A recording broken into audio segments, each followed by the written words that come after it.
शिवानी हमारी सहयोगी वहां पे मौजूद हैं, सबीना हमारी सहयोगी वहां पे लगातार आपको आंकड़ों से बताते हुए, क्योंकि आंकड़े बड़े महत्वपूर्ण हो गए, बातचीत छोटी हो गई है इस समय, आंकड़े इसमें महत्वपूर्ण हैं, चर्चा वही। अरे बाबूजी इधर देखिए, हाँ हाँ वही जो आप कह रहे हैं ना, मैं वही बता रहा हूँ, आपकी बात ही बता रहा हूँ, और वही है। तो सबीना और शिवानी हमारी जो सहयोगी हैं स्टूडियो में लगातार मौजूद।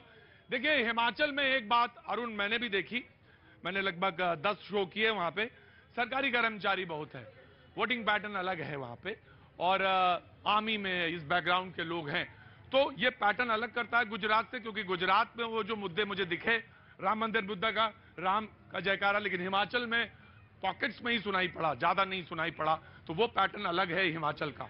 देखिए एक बात है, ओल्ड पेंशन स्कीम जो कांग्रेस ने एक पकड़ा है ना, गुजरात से लेकर के, और वहां हर जगह वादा करते हैं, लेकिन वहां पे चूंकि पूर्व सैनिक ज्यादा हैं, एक दो ही राज्य ऐसे हैं जहां पर राजपूत बहुल हैं, उत्तराखंड और वहां, और सेना में ज्यादा जाते हैं, तो एक अपीलिंग फैक्टर रहा है कांग्रेस के पक्ष में वहां पर। दूसरी बात है वीरभद्र सिंह, पूरी सियासत आप देखिए पिछले 3-4 दशक से उनके इर्द गिर्द ही घूमती थी, इस बार वो नहीं है, तो उनका पोस्टर लगा करके उनकी पत्नी जो है, और पूरे कांग्रेस ने उसका किया था।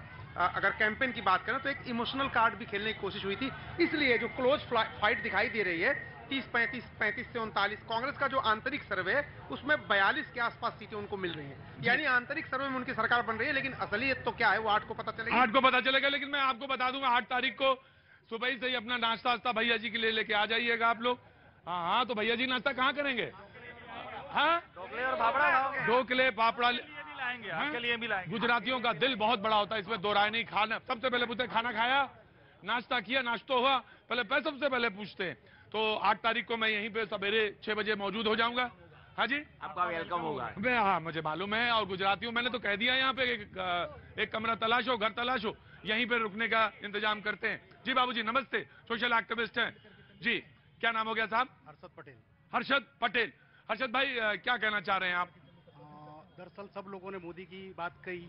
मोदी जब यहाँ पर मुख्यमंत्री तत्कालीन थे, तब से हमारी एक मांग हुआ करती थी, रेलवे क्रॉसिंग मणिनगर फाटक नंबर 308, वहाँ पर इतना यातायात है कि फाटक पर ना ओवरब्रिज बन रहा है ना अंडर ब्रिज बन रहा है। 2017 में आप ही आए थे और आप ही के सामने, मैंने विधायक के सामने ही कहा था कि आप बताओ कि यहाँ पर ओवरब्रिज बनेगा या अंडर ब्रिज बनेगा, लेकिन उसका कोई जवाब नहीं आया, अभी तक नहीं बना। अब वो मुझे लगता है कि अब आप थोड़ा सा वेट कर लो इस मुद्दे का, क्योंकि एक बार रिमाइंडर आपने दे दिया है, और चुनाव के अब तो सब आंकड़ों पे ही बात हो रही है, और मुद्दों पे मैं बात करूंगा। मैं आपके पास भी आया हूं जी, बिल्कुल, इधर हाथ उठा रहे थे जी। अभी आपने बताया कि आप कमरा ढूंढ रहे हैं यहाँ पे 8 तारीख सुबह में 6 बजे। नहीं 8 तारीख नहीं, परमानेंट ढूंढ रहे हैं। हाँ, तो मेरे घर पे आप कमरा ढूंढने की जरूरत नहीं, आप मेरे घर पे आके रुक सकते क्या हैं। नाम हो गया भैया? राकेश पांचाल। राकेश पांचाल जी क्या है, पता नोट करो, राकेश पांचाल जी क्या है, रहना है मुझे अब आगे से। तो राकेश भाई अभी फिलहाल बताओ क्या है, मतलब लग रहा है कि आंकड़ा क्या कह रहा है? 130 प्लस। 130 प्लस। बाबूजी आपका क्या कहता है, आंकड़ा बताते जाओ जल्दी जल्दी, आपका क्या हिसाब से? बीजेपी नंबर कितना? 138, 138, 140 के ऊपर। 140 को। हाँ तुम्हारी उम्र क्या है? 14 है अभी। 14 साल है। हाँ, 14 साल है अभी उम्र, और आंकड़े बता रहे हो। पहले वो उधर बाबूजी से पूछ के आते। अभी 14 साल है, कौन सी क्लास में पढ़ रहे हो? 9th में वो। नाम क्या है? नील। किसके साथ आए हो? अकेला यहाँ पे। अकेले हैं? और क्या घर से क्या कह के चले थे? आपका शो ही देखने आ रहा हूँ। अच्छा तो तब ठीक है, वहाँ इस शोबे तो भरोसा कर सकते हो, और यहीं रहना, और यहाँ जैसे खत्म हो तुरंत घर जाना, ये दाएं बाएं ना जाना। हाँ नहीं बोला था। पापा नहीं बोला? पापा कहाँ रह गए? वो मतलब दुकान पे शॉप। अच्छा दुकान पे, कोई बात नहीं, तुम यहीं खड़े रहो, 14 साल उम्र है, तुमसे नहीं पूछूंगा जी। ओ जी नमस्ते, कैसे हैं आप? कुछ लिख के लाए हैं? फोटो लेनी है?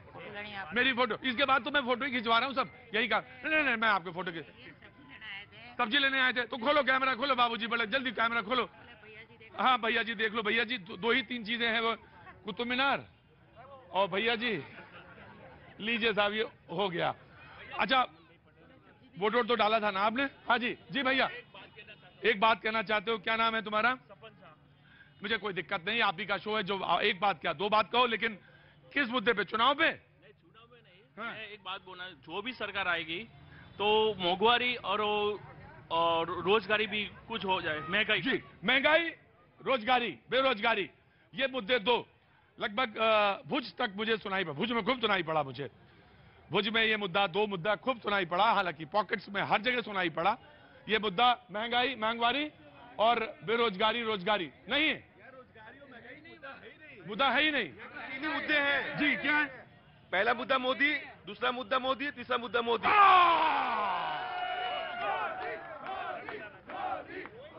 तो ये इतना बड़ा फैक्टर है जो तमाम सारे लोगों पे डिफरेंस, अभी तो कह नहीं सकते भाई, पहले परिणाम आने दीजिए। ये तो एक आकलन है जो हम लोग टारगेट महापोल की तरफ इशारा कर रहे हैं। मैं आया आपके पास, जी कुछ कहना चाहते हैं? 118 सीट आएगी, 118 परसेंटेज शेयर कम होगा बीजेपी का। परसेंटेज, भाई अरे सुनो, काम की बात सुनते नहीं हो। परसेंटेज शेयर बीजेपी का कम होगा, सीट ज्यादा आएगी, 118 के करीब। हाँ जी, 118 के करीब आएगी। 118 के करीब। बाबूजी आपका तजुर्बा क्या कहता है? हाँ। मेरा एक ही कहना है कि थोड़े बागी जो है ना, इनकी 3-4 सीट को इनको परेशान करेंगे बीजेपी को। बागी जो है 3-4 सीटों पे परेशान कर रहे हैं, 3-4 सीटों पे। बागी जब चुनाव शुरू हुआ था तो बागी एक बड़ी दिक्कत थी, हर पार्टी को होती है चुनाव से पहले, लेकिन उन्होंने ठीक से टैकल कर लिया। इस बार भी था, 19 विधायकों को, सॉरी 19 नेताओं को उनको निलंबन करना पड़ा बीजेपी को, और वही उम्मीदवार अपने बीजेपी के उम्मीदवार हैं, उनके खिलाफ ही वो खड़े हैं। तो खासतौर पर मध्य गुजरात में 3-4 सीटें हैं, वहां पर दिक्कत है, सौराष्ट्र के कुछ पॉकेट हैं, वहां पर दिक्कत है। लेकिन बीजेपी की इंटरनल सिस्टम कुछ ऐसी है कि ज्यादा उसमें उतना फर्क नहीं पड़ेगा, डेंट होगा, लेकिन अब सीटों को बाकी तरीके से जोड़ा जाए तो अल्टीमेटली फायदा बीजेपी को होता हुआ दिख रहा है। अल्टीमेटली फायदा बीजेपी को होता है। जी बाबूजी। हाँ जी जी सर जी नमस्कार। नमस्कार साहब, क्या नाम? अमृत राठौड़। अमृत राठौड़। राठौड़ जी कहाँ के रहने वाले? मैं राजस्थान से सर। राजस्थान से, मैं समझ गया था राजस्थान से हैं आप। यहाँ क्या काम करते हैं? यहाँ छोटी सी दुकान है मेरी। छोटी सी दुकान है। जब गुजरात में कोई कहता है ना कि छोटी सी दुकान है, छोटा सा धंधा है, छोटा ना समझना। मैं आया जी। मेहनत करते रहे बड़ा हो जाएगा। हाँ। मोदी जी है, वंदा नहीं है। और मोदी जी का काम जब विदेश में भी नाम लेते तो काम हो जाता है, तो फिर भारत में क्या टेंशन है अपने को? कितनी सीटें राठौड़ जी? 130 से 135 तक। 130 से? हाँ 135 तक। वैसे तो अभी बहुत जल्दी है, लेकिन राजस्थान का भी पूछ लेते हैं कि तभी आए तभी पूछे। चलो तभी पूछेंगे जब राजस्थान का होगा। जी मैं आया। हाँ जी बताइए। मेरी फोटो ली, ऑटोग्राफ चाहिए, मेरी फोटो निकाल रहा है। आप ही की फोटो पे आपका ऑटोग्राफ। हाँ मैं दूंगा, जरूर दूंगा। जी बाबूजी बोलिए। अभी एक भाई बोल रहे थे महंगाई मुद्दा है। हाँ जी महंगाई मुद्दा कहाँ है? आज मान लो जेएनयू में लिखा गया कि ब्राह्मण बनियो देश छोड़ो, है ना? मैं एक काम कह रहा हूँ, मैं बात कह रहा हूँ, आज का जो माहौल है, आज का जो दिन है ना। वोट भी उसी पे पड़ा है सर। अच्छा, वोट भी उसी पे पड़ा है। जब उसी पे? सुरक्षित ही नहीं होगा तो पैसे का क्या करेंगे? हाँ जी। ये कौन है? फौजी भाई है। ये यहाँ के सबसे बड़े नेता हैं? नेता नहीं है, फौजी भाई है। सबसे बड़े? अच्छा मैं आया। बोलिए साहब, जल्दी बोलिए। सर यहाँ पे सब लोग बोल रहे हैं कि मतलब यहाँ पे बीजेपी जीतेगी, इतनी सीटें आएंगी। मैं बोलता हूँ कि इस बार लड़ाई बहुत दुष्ट रहेगी, क्योंकि बेरोजगारी और महंगाई का जो मुद्दा है ना, वो पब्लिक के ऊपर बहुत ही मतलब वो है, गहरा है, इसलिए। जी जी, महंगाई का मुद्दा बहुत बड़ा। लेकिन मैं आपको एक बार फिर से बता दूं कि यहीं पे ईशानपुर में इसी जगह पे 8 तारीख तक अपना भैया जी का डेरा जमा रहेगा। तो आज का जो है चाय पानी का इंतजाम करिए और 8 तारीख तक करते रहिएगा। लेकिन आज अभी बस सिर्फ इतना, रुक सीधे स्टूडियो में।